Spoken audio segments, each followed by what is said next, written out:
প্রেমের আলাপন লেখিকা মেঘনা তাহফিম মাহি পর্ব 47-48-49। ভর দুপুরে নেশা টেশা করেছো নাকি? শিশিরের এহেন কথায় সৈকত বেশ বিরক্ত হলো। চসূচক শব্দ করল, নিজের পাশে বসার ইশারা করে বলল, ফালতু কথা বলবি না একদম, আমি ওসব খাই না। তোর ভাবি শুনলে রাগ করবে। শিশির সৈকতের পাশে বসে পড়ল ধূপ করে, গা ছাড়া ভাব নিয়ে বলল, আসতে ভালো মানুষ, আমার সামনে অত ভালো সাজতে হবে না। ডেকেছো কেন সেটা বলো। তোমার ডাকাডাকির জন্য জীবনযুদ্ধে আরও এক ধাপ পিছিয়ে গেলাম। উফ, মুখে লাগাম টেনে কথা বল। শিশির অধৈর্য হয়ে বলল, তাড়াতাড়ি বলো তো, আমাদের আজ রাতে ফিরতে হবে, আমি টিকিট কাটছি। শিশির গভীর দৃষ্টিতে তাকালো সৈকতের দিকে, সিরিয়াস ভঙ্গিতে বলল, সিরিয়াসলি? হুম। আমাদের এখনো দুদিন পর যাওয়ার কথা, তাহলে আজ কেন? এলিনার আব্বু ফোন দিয়েছিল, আজই ফিরতে বলেছে। তিনি ইরাকে এভাবে বাড়ির বাইরে রাখতে চাচ্ছে না। তুমি কি বলেছো? বলেছে, ঠিক আছে, আমি দেখছি। শিশির নড়েচড়ে উঠে দাঁড়ালো, এদিক ওদিক দৃষ্টি ফেরালো, পরপর শান্ত কণ্ঠে বলল, তুমি ওনাকে ফোন দিয়ে বলো কোনো টিকিট পাওয়া যাচ্ছে না আজ, আর এখানে নেটওয়ার্ক প্রবলেম খুব। তারপর তারপরেরটুকু যদি আমাকে বোঝাতে হয়, তাহলে বড় হয়েছো কেন, মাথায় বুদ্ধি বলতে কিছু নেই? সৈকত অবলার মতো চেয়ে রইল। শিশির উঠে দরজা অবধি গিয়ে থেমে গেল, সৈকতের দিকে তাকিয়ে বলল, আমার বউ যেন না জানে এসব কথা। পারলে কথা শেষ করে এক্ষুনি ফোন সুইচ অফ করে রাখবে। শিশির চলে গেল। শিশিরের যাওয়ার পানে তাকিয়ে সৈকত বিড়বিড় করে আওড়ালো, আসলে কি আমার বুদ্ধি নেই? ইরু, এদিকে আয়। বলুন, আমি শুনতে পাচ্ছি। তোকে ডাকছি আমি, এদিকে আয়। শিশিরের উচ্চ শব্দে বলা কথাতে ইরার খারাপ লাগলো, তবে নড়ল না, ওখানেই ঠায় দাঁড়িয়ে রইল। বাড়ির জন্য মন কেমন করছে। কাল কথা হয়েছে বাবা মায়ের সাথে। শিশির সৈকতের কাছে যেতেই এলিনা এসেছিল, দুজনে গল্প করেছে কিছুক্ষণ। শিশির রুমে আসতেই এলিনা চলে গেছে। তখন ইরা বলেছে বাড়িতে কথা বলতে চাই। শিশির বাহানা দেখিয়েছে, বলেছে ফোনে চার্জ নেই, নেটওয়ার্ক নেই, নানান অজুহাত। ইরা রাগে দুঃখে কেঁদেই ফেলতো, তবে শিশিরের সামনেই সামান্য বিষয় নিয়ে কান্নাকাটি করলে হিতে বিপরীত হবে দেখেই বেলকনিতে এসে দাঁড়িয়েছে। আর তখন থেকে শুরু হয়েছে শিশিরের হাঁক ডাক। ইরার ভালো লাগে না, রাগ হয় প্রচণ্ড, অভিমান হয় শিশিরের ওপর। এদিকে বারবার ডাকার পরেও ইরাকে আসতে না দেখে শিশিরের মাথা গরম হয়ে যায়। জোরে শ্বাস নেয়, রাগ কন্ট্রোল করার চেষ্টা করে। এদিক ওদিক দৃষ্টি বুলিয়ে শুকনো ঢোক গিলে আবারও ডাকে, ইরু, এদিকে আয় যান।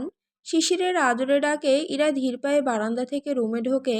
শিশির হাত বাড়িয়ে ইশারা করতেই ইরা এসে শিশিরের একদম কাছাকাছি গিয়ে দাঁড়ায়। মুহূর্তেই শিশির ইরাকে টেনে ইরার পেটে মুখ গুজে দেয়।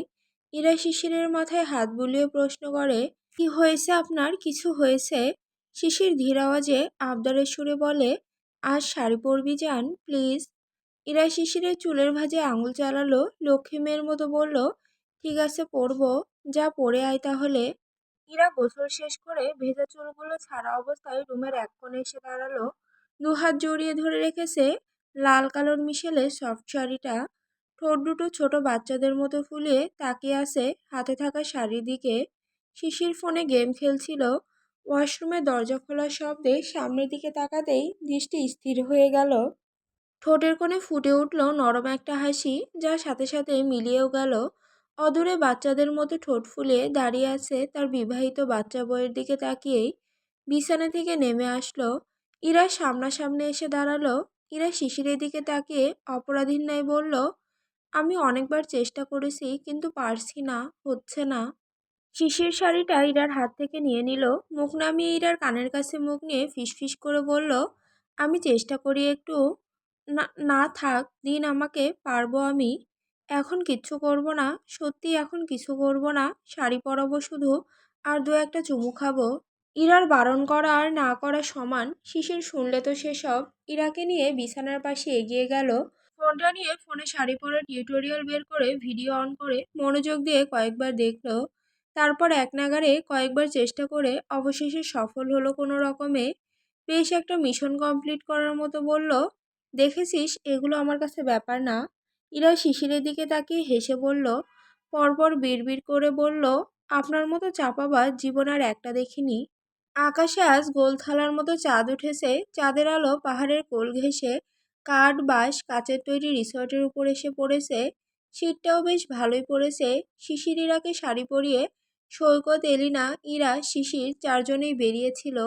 এদিক সেদিক ঘোরাঘুরি করে ইরা আর এলিনাকে রিসোর্টে রেখে সেই সন্ধ্যায় বেরিয়েছে শিশির আর সৈকত। ইরা রুমের বাইরে বের হয়নি। সেই সন্ধ্যা থেকেই এলিনা বিকেলে ফিরেই একটু শুয়েছিল, তখনই চোখ লেগে এসেছিল।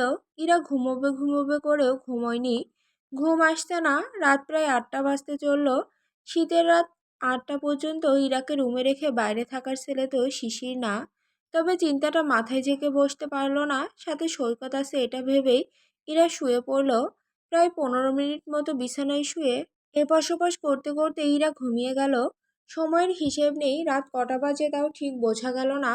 হঠাৎ নিজের কোমরে ঠান্ডা হাতের স্পর্শ আর ঠোঁটের ভেজা স্পর্শে ইরার ঘুম উড়ে গেল। শিশির রুমে ছিল না, রুমের দরজা খোলা ছিল। এমন চিন্তা মাথায় আসতেই ইরা অন্ধকারে হাতড়াতে লাগলো। গলা শুকিয়ে কাঠ হয়ে গেল ভয়ে। অস্পষ্ট স্বরে বলল, কে কে? সাথে সাথে মাদকীয় কণ্ঠ স্পষ্ট তবে ঘোর লাগানো কণ্ঠে ডেকে উঠল শিশির, জান, ইরু আমার জান। ইরা যেন স্বস্তি পেল, তবে হাঁফ ছাড়ার ফুরসত হলো না। মুহূর্তেই শিশিরের এলোমেলো স্পর্শ আর ঠোঁটের গাঢ় চুম্বনে ইরার অবস্থা বেসামাল। তবে শিশিরকে অন্যরকম লাগছে, একদম আলাদা, যেন কোনো হুঁশ নেই। ইরা এলোমেলো হাতে শিশিরের চুলগুলো স্পর্শ করলো দু হাতে। ঘুম চোখে তাকালো শিশিরের দিকে। হ্যাজাকের আলোয় কিছুটা অস্পষ্ট আর ঝাপসা দেখা যাচ্ছে। এরা ঘুম ঘুম কণ্ঠে বলল, কি হয়েছে? এমন অস্থির লাগছে কেন আপনাকে? আমার আদর লাগবে জান, অনেক বেশি আদর লাগবে। ইরার গলা শুকিয়ে এলো, শুকনো ঢোক গিলে নরম কণ্ঠে বলল, প্লিজ শান্ত হন। এত অশান্ত হচ্ছেন কেন? এমন অদ্ভুত লাগছে কেন আপনাকে?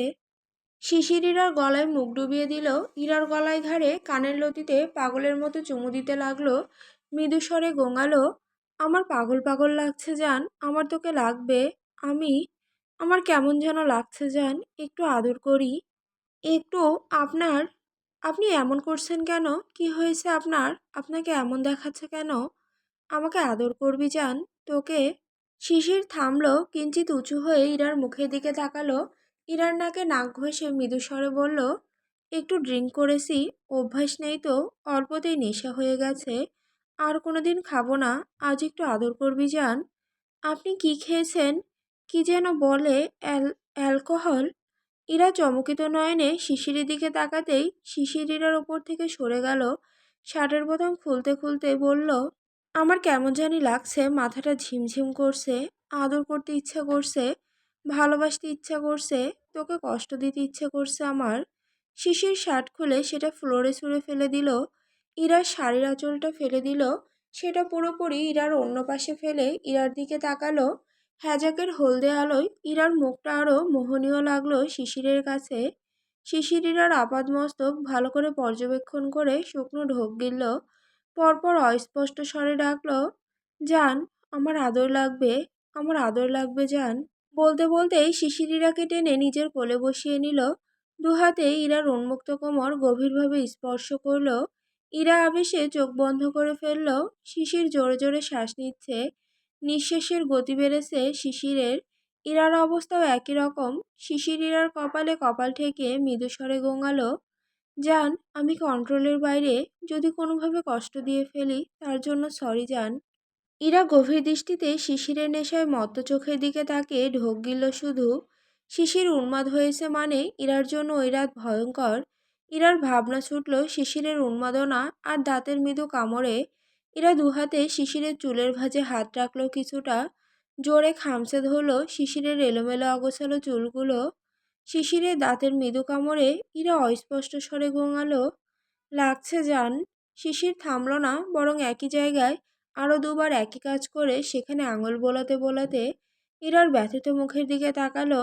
চোখে তার নেশার এলোমেলো দৃষ্টি, ঠোঁটের কোণে অদ্ভুত এক হাসি, আর হাতের এলোমেলো স্পর্শ। শিশির ঠোঁটের কোণে অদ্ভুত হাসিটা বজায় রেখে মৃদুস্বরে বলে উঠল, চিৎকার কর, কান্নাকাটি কর, তবে আমাকে থামতে বলিস না জান। আমি পুরোপুরিভাবে নিজের নিয়ন্ত্রণের বাইরে যেতে চাই। আপনি শান্ত হন প্লিজ, আপনি ঠিক নেই। আমি কি করব এখন? ইরার চিন্তিত কণ্ঠ আজ আর শিশিরকে বিচলিত করল না, বরং ইরার বুকে মুখ গুজে মৃদু স্বরে গোঙালো, ঠিক আছে, আমি মাথাটা শুধু কেমন করছে। তোকে অন্য কিছু করতে হবে না। তুই শুধু আমাকে আদর করবি, ভালোবাসবি। শিশির প্রচণ্ড কষ্টে কথাগুলো শেষ করলো। পরপর ইরার বুক থেকে মুখ তুলে ইরার পাশে শুয়ে পড়ল। ইরাকে বুকের উপর টেনে নিয়ে এক হাতে নিজের ঠোঁট স্পর্শ করে মৃদু স্বরে বলল, এখানে চুমু দে। পরপর নিজের চোখ, গলা, ঘাড় সব দিকে ইশারা করে বলল, এখানেও, যেভাবে আমি আদর করি সেভাবে। হুম, আমার ওভাবেই চাই জান। আমি যেভাবে তোকে আদর করি তুই সেভাবেই করবি। আমি পারবো না। শিশির অনুরোধের সুরে বলল, জান আমার, আমাকে বোঝ একটু। আমি পারছি না এভাবে, কষ্ট হচ্ছে আমার। প্লিজ জান, আমি ছাড়া এখানে কেউ নেই। ইরা মুখ নামিয়ে আনলো শিশিরের ঠোঁটের কাছে। শুকনো ঢোক গিলে শিশিরের ঠোঁটের উপর ঠোঁট রাখলো। চোখ বন্ধ অবস্থাতেই শিশির ইরার কোমর জড়িয়ে ধরল। দীর্ঘক্ষণ গভীর চুম্বন শেষে উন্মাদ হয়ে উঠল শিশির। ইরাকে এক ঝটকায় নিচে নামিয়ে বিছানায় শুইয়ে দিল। ইরার শরীরের ওপর নিজের শরীরের সবটুকু ভার ছেড়ে দিয়ে অস্পষ্টভাবে মৃদুস্বরে গোঙালো, ভালোবাসি জান, খুব ভালোবাসি তোকে। কাল বাড়ি ফিরে যেতে হবে। আমি বাড়ি গিয়ে আলাদা থাকতে পারবো না, কিন্তু তোকে ছাড়া থাকতে কষ্ট হয় আমার। তোকে আদর করতে ইচ্ছে করে শুধু। তুই আমাকে জ্বালাস খুব। রোজ রোজ জান আপনি কেউ দেখে ফেললে। তুই কি আমার প্রেমিকা, আমার বউ তুই, লোকে দেখলে দেখবে। এবার আমি ওসব অজুহাত শুনতে পারবো না। আমি প্রতিদিনই যাব। আমার বউ আছে, তাকে ফেলে আমি একা কেন ঘুমাবো। আপনি। ইরাকে কিছু বলার সুযোগ না দিয়ে শিশির ইরার ঠোঁট দুটো নিজের দখলে নিয়ে নিল। শিশিরের শক্তপোক্ত পুরুষালী হাতের বিচরণ শুরু হলো ইরার পুরো শরীর জুড়ে। ছোট বড় অসংখ্য চুমু দিতে দিতে শিশির ইরার মাঝে পুরোপুরিভাবে হারিয়ে যেতে যেতে অস্পষ্ট স্বরে ডাকলো, জান, ইরু আমার জান। শীতের রাত ভোর 4টার মতো বাজে। ফজরের আজান ভেসে আসতে আশেপাশের মসজিদ থেকে শিশিরের ঘুম ছুটে গেল রুমে থাকা নারী কণ্ঠের কান্নার আওয়াজে। শিশির ঘুমের মাঝে ভ্রু কুঁচকে ফেলল। ধরফরিয়ে উঠে বসতেই মাথাটা ঝিমঝিম করে উঠল শিশিরের। তবে সেসবে পাত্তা না দিয়ে হাত বাড়িয়ে বেডসাইড ল্যাম্প জ্বালালো। এরা ফ্লোরে বসে কাঁদছে। শিশির এক লাফে বিছানা থেকে নেমে দাঁড়ালো। ফ্লোরে বসে কাঁদতে থাকা ইরার সামনে হাঁটু মুড়ে বসে ইরার মুখের দুপাশে হাত রেখে বলল, কি হয়েছে জান, এভাবে কাঁদছিস কেন? ইরা শিশিরের হাত দুখানা এক ঝটকায় সরিয়ে দিল। কান্নাজড়িত গলায় অস্পষ্ট স্বরে বলল, দূরে যান আমার থেকে, আমাকে ছোবেন না একদম। শিশিরের মাথায় ঢুকলো না সেসব। পুনরায় ইরার মুখের দুপাশে হাত রেখে আদুরে গলায় বলল, কি হয়েছে জান, ব্যথা হচ্ছে? আমি খুব সরি জান, সব হয়েছে ভাইয়ার জন্য। ধুর। ইরা কিছু বলল না। শিশিরের হাত আবারও সরিয়ে উঠে দাঁড়ানোর চেষ্টা করলো। অতি কষ্টে ছোট ছোট পা ফেলে সামনে দুপা এগিয়ে গেল। শিশির বিষয়টা বুঝতেই দুহাতে নিজের চুলগুলো খামচে ধরল। Shit shit. শিশির ব্যস্ত ভঙ্গিতে উঠে দাঁড়ালো। ইরা আরও এক পা বাড়ানোর আগেই শিশির ইরাকে কোলে তুলে নিল। ওয়াশরুমের ভেতর ইরাকে নামিয়ে দিয়ে বলল, আমি এখানেই আছি। এই হাড় কাঁপানো শীতেও ইরা শাওয়ার নিয়ে তারপর বের হয়েছে। শিশিরের হাজার ডাকাডাকিতেও ইরা দরজা খোলেনি। তবু মনে অভিমান জমেছে। শাওয়ার শেষে ইরা বের হতেই শিশির ঝাঁঝালো গলায় বলল, কতবার বললাম দরজা খুলতে, কথা শুনতে ইচ্ছে করেনি। ইরার কথা বলল না। ওয়াশরুমের বাইরে এক পা বাড়ানোর আগেই নিজেকে শিশিরের কোলে আবিষ্কার করল। শিশির ইরাকে বিছানায় বসিয়ে ইরার চুল থেকে টাওয়াল খুলে চুলগুলো হালকা হাতে এলোমেলো করে দিয়ে বলল, শুয়ে পর, আমি হেয়ার ড্রায়ার আনছি। চুল এভাবে ভেজা থাকলে ঠান্ডা লেগে যাবে। ইরা ভেজা চুলগুলো হাত খোপা করে কমফোর্টারের নিচে মাথা ঢুকিয়ে দিল। কাঁপা কাঁপা গলায় বলল, ওসব লাগবে না, আপনি নিজের কাজ করুন। এটা কি আমার কাজ না? না। জেদ করছিস কেন জান? এমন করিস না জান। বলেই শিশির হেয়ার ড্রায়ার নিয়ে এক প্রকার জোর করে ইরার চুলগুলো শুকিয়ে বেঁধে দিল। নরম কণ্ঠে ডাকলো, জান, কিছু খাবি? খিদে পেয়েছে তোর? ইরার ছোট্ট উত্তর, না। শিশির বুঝলো তার ছোট্ট বউ আজ প্রথমবারের মতো এমন চটে আছে। শিশির ইরার রাগ ভাঙাতে ইরাকে বুকের ভেতর টেনে নেওয়ার চেষ্টা করতেই বাঁধল বিপত্তি। ইরা ফুঁপিয়ে উঠল। শিশিরকে সরিয়ে দেওয়ার চেষ্টা করতে করতে বলল, আপনি ছোবেন না আমাকে, একদম ছোবেন না। শিশিরের মস্তিষ্কে গেঁথে গেল কথাটা। প্রচণ্ড রাগ উঠল। অন্য সময় হলে হয়তো চিল্লাচিল্লি করতো, রাগ দেখাতো, নয়তো ভাঙচুর করতো। তবে এখন সেসব কিছুই করলো না। বরং ইরাকে বুকের সাথে চেপে ধরল জোর করে, শক্ত করে বুকের সাথে জড়িয়ে ধরে ইরার চুলের উপর আলতো করে চুমু দিল, নরম কণ্ঠে বোঝানোর সুরে বলল, আমি খুব সরি জান, তুই জানিস তো আমি এমন না। ভুল করে ফেলেছি জান, তোর শরীরে আঘাত লেগেছে তাই অভিমান করেছিস। তুই আমাকে আঘাত কর, আমাকে মার, কথা শোনা, চিল্লাচিল্লি কর, কিন্তু আমি তোকে ছুতে পারবো না এটা বলিস না জান। আমি এমনিতেই তোর কাছে আসলে পাগল হয়ে যাই, আমি নিয়ন্ত্রণের বাইরে চলে যাই। আমি প্রতিবার তোর কাছে আসার আগে নিজেকে কন্ট্রোল করার চেষ্টা করি। আমি জানি এখনো তুই এসবের জন্য প্রস্তুত না, তুই খুব ছোট, কিন্তু আমি আসলে একটা ফালতু। আমি অমানুষ হয়ে যাই তোর কাছে আসলে, আমার মাথায় থাকে না তখন যে তুই ছোট। আমি খুব সরি জান, আমাকে আঘাত কর, তবুও তোর থেকে দূরে যেতে বলিস না। আমি তো ওসব খাই না কখনো, ভাইয়া বলল কাল ফিরে যাব, তাই আজ একটু খাওয়ার কথা, তাই একটু খেয়েছি, অল্প একটু, খুবই কম খেয়েছি। অভ্যাস নেই তো তাই অল্পতেই নেশা হয়ে গেছে। আর জীবনেও খাবো না, জীবনেও খাবো না, বিশ্বাস কর। ইরু, এই ইরু কিছু শিশির খেয়াল করে দেখলো ইরা ঘুমিয়ে গেছে। ইরার ভারী নিঃশ্বাসের শব্দ শোনা যাচ্ছে। সারা রাত ঘুমোয়নি তো, এখন শিশিরের বুকে রোমে গুটিসুটি মেরে ঘুমিয়ে গেছে। শিশির ইরার কপালে চুমু দিল, আরো শক্ত করে জড়িয়ে ধরে চোখ বন্ধ করলো। তার নিজেরও প্রচণ্ড মাথা যন্ত্রণা করছে, একটু ঘুম প্রয়োজন।